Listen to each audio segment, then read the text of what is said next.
Bonjour à tous, c'est ravi de vous retrouver pour votre édition régionale. Au sommaire ce mercredi 5 décembre, les Gilets jaunes toujours motivés malgré les annonces du Premier ministre ce mardi. Ils préparent même un 4e week-end de mobilisation. Alors qu'attendent-ils du gouvernement? Vous les entendrez.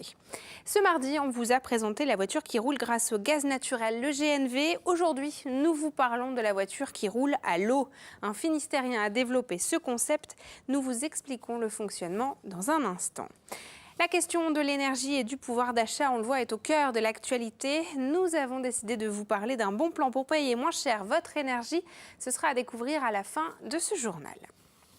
Les annonces d'Édouard Philippe de ce mardi ne semblent pas avoir apaisé la crise sociale qui touche la France. Selon un sondage BVA pour La Tribune publié ce mardi soir, les Français approuvent à 71% le mouvement des Gilets jaunes. Sur le terrain, la motivation des manifestants reste forte. Exemple au rond-point de Troyala à Quimper où s'est rendu Frédéric Lorenzo. À Quimper, au lendemain de l'annonce du moratoire, les Gilets jaunes restent sur leur position. Les annonces gouvernementales n'atteignent pas la détermination des manifestants. Le moratoire, on s'assoit dessus. On nous demande d'aller au bureau de vote pour les élire, mais une fois qu'ils sont élus, ils nous oublient complètement. Qui repousse le problème dans 6 mois, une fois que les élections européennes seront passées. Nous, ce qu'on veut, c'est des mesures concrètes. Alors je vous le dis carrément, nous avec mon épouse, je vais être clair, on a 2500 € tous les deux, on a notre maison, on n'a pas de loyer à payer, on a une petite voiture, on n'a plus de crédit et nos enfants, ça va, ils s'en sortent très bien. Donc on n'est pas là pour nous, mais alors absolument pas pour nous. Il y a trop de taxes, trop d'impôts dans ce pays. Je suis bien placé en tant qu'ancien commerçant pour en parler. Et j'aimerais que là-haut, que ce soit les députés, les ministres, changent leur fusil d'épaule et arrêtent de vivre comme des princes, quoi, voilà. Même si quelques gilets jaunes provoquent des ralentissements, ils n'affectent pas les marques de sympathie de la part des automobilistes. Les gens qui ne peuvent pas venir, on voit bien, ils sont dans leur voiture, mais il y a un sourire, il y a quelque chose, quoi, voilà. Il se passe quelque chose. Il y en a qui nous amènent à manger, des biscuits, des crêpes. Qu'est-ce qui s'est passé là? C'est une dame qui vient nous offrir des crêpes qu'elle a fait ce matin. Ça arrive souvent? Ça n'arrête pas. Toute la journée, on a à manger. Oh la vache! Merci monsieur! Super! Merci. Je suis gilet jaune. Et je pense qu'il faut continuer jusqu'au bout, jusqu'au mois de janvier. Au bout de 18 jours, renforcé par la sympathie du public, le mouvement des Gilets jaunes semble s'installer dans la durée. Reste à connaître la mesure qui mettrait fin à cette mobilisation populaire. Et le mouvement social risque de s'étendre après les lycéens. Ce sont les agriculteurs qui pourraient rentrer en mouvement. En cause, la décision du nouveau ministre de l'Agriculture, Didier Guillaume, de reporter l'application des ordonnances de la loi Agriculture et Alimentation. Elle devait être signée ce mercredi et était très attendue par le monde agricole.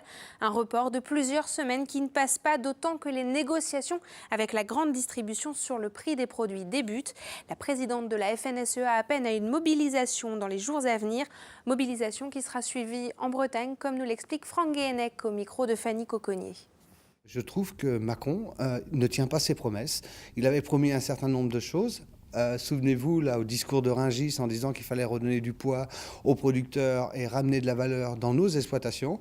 Aujourd'hui, du fait qu'il se passe plein de choses en France, il trouve le prétexte de reporter la signature des ordonnances sous prétexte soi-disant d'une augmentation du prix à la consommation. La grande distribution pourrait très bien réduire un peu ses marges, en particulier sur tout l'alimentaire, pour faire en sorte que ça n'augmente pas la consommation. Le Morbihan rentrera dans l'action. On va sans doute aller rendre visite sans doute à la grande distribution.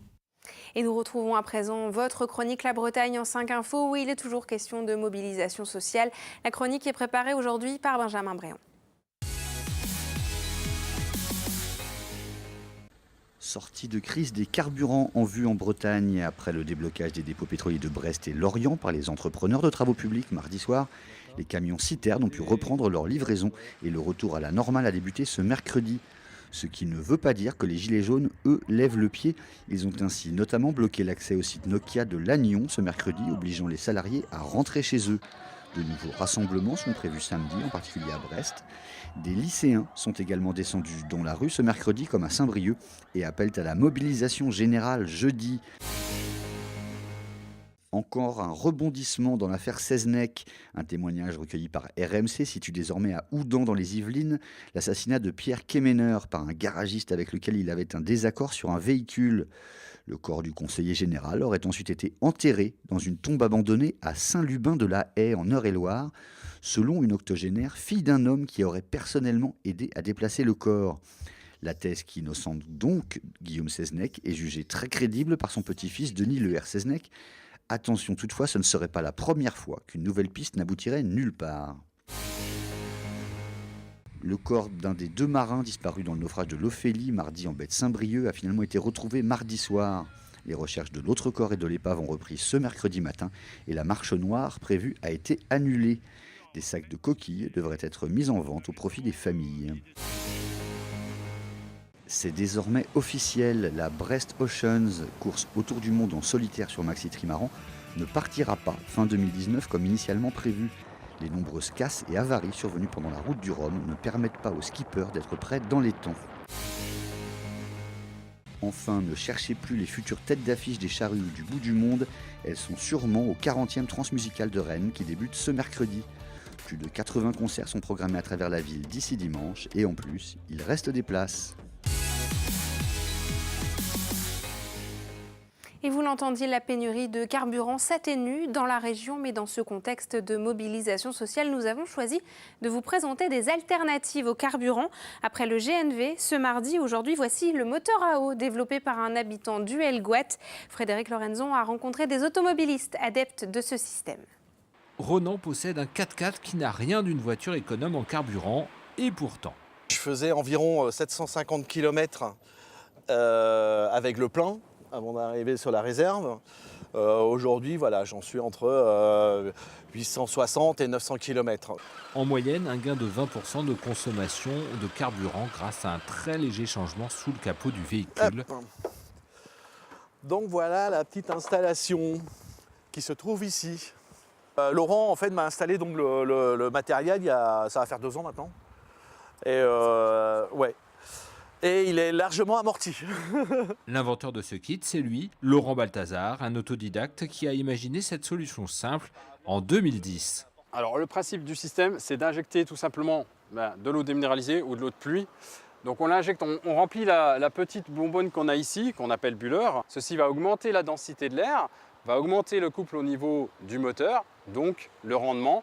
On appuie moins sur la pédale d'accélération parce qu'on a un moteur qui a un meilleur rendement, qui a un meilleur couple. Le kit à eau convient à tout type de moteur sans les endommager et présente d'autres bénéfices pour les utilisateurs. Exemple avec ce petit train touristique. Moi, quand je l'ai fait installer, c'est parce que c'est une ancienne génération de moteurs que j'ai sur mon train et j'avais les clients qui se plaignaient des fumées d'échappement. Donc j'ai cherché pendant longtemps à essayer de trouver une solution. L'avantage de ce système-là, c'est qu'il n'y a pas du tout d'électronique. Et quand il n'y a pas d'eau, vous continuez à tourner, mais par contre vous en rendez compte rapidement parce que le moteur fume. Depuis 2010, Laurent a commercialisé 5000 kits. Un succès limité, même si à 300 € le matériel, l'amortissement est atteint en moins de 2 ans. Nous vous présentons à présent un bon plan pour payer moins cher le fioul, le gaz, le bois ou encore l'électricité. Le Mulot, une entreprise morbihannaise créée il y a 3 ans, propose de réaliser des commandes groupées pour obtenir des prix réduits sur l'énergie. Fanny Coconnier. Au téléphone, Vincent, le dirigeant du Mulot, annonce la couleur.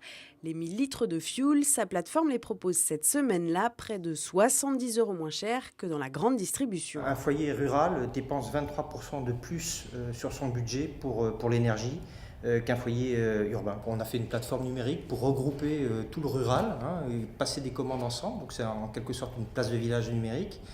Et on sélectionne des fournisseurs locaux pour répondre à cette demande qu'on a rassemblée pour elle. 1800 clients ont choisi pour l'heure de commander via cette plateforme à l'est du Morbihan, comme Damien Touvron, adhérent du Mulot depuis sa création. Lorsque je fais une commande, je ne vais pas hésiter à la comparer avec d'autres gens, d'autres factures.